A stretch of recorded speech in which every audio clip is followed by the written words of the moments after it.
बोला बोला देवघर वाले बाबा की। बोला बोला बाबा गरीबनाथ की।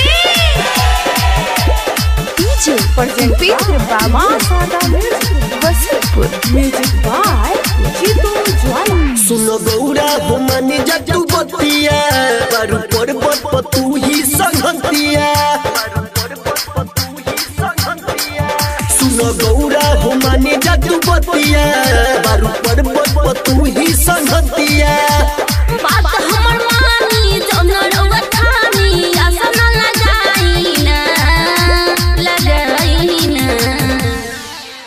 भांग पीसई गौरा भांग पीस अपना सोइया पड़ी दात जन पीस।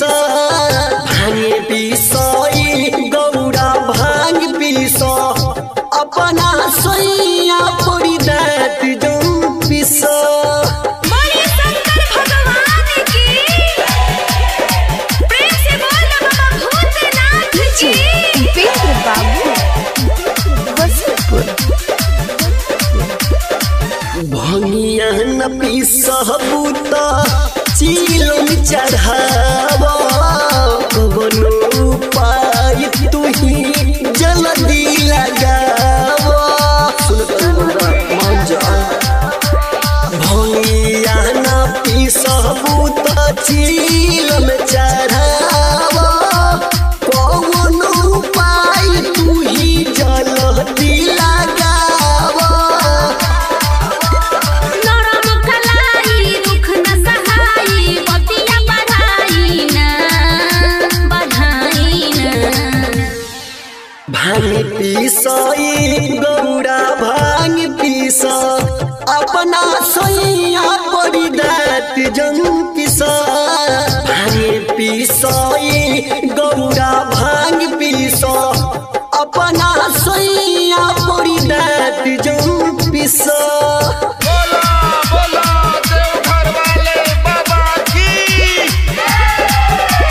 डीजे उपेंद्र बाबू वसंतपुर म्यूजिक बाय जीतू ज्वाला।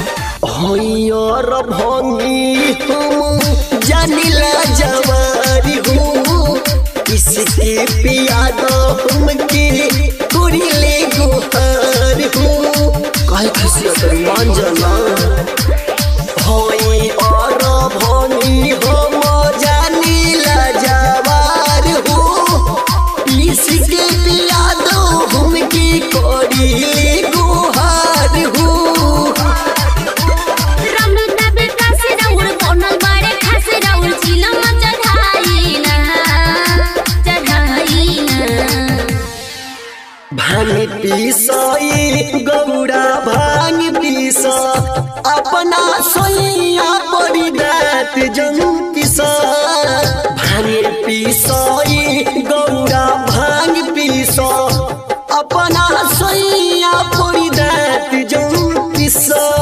सुनो गौरा हो माने जट्टू बतिया बारू पर्वत पर तू ही संगतिया। बात हमर मानी जौनर वठानी आसन लगाईना। भांग पीसई गौरा भांग पीस अपना सोइया पड़ी दात जन पीस। भांग पीसई गौरा भांग पीस अपना सोइया पड़ी दात जन पीस। माँ गढ़ देवी रिकॉर्डिंग स्टूडियो।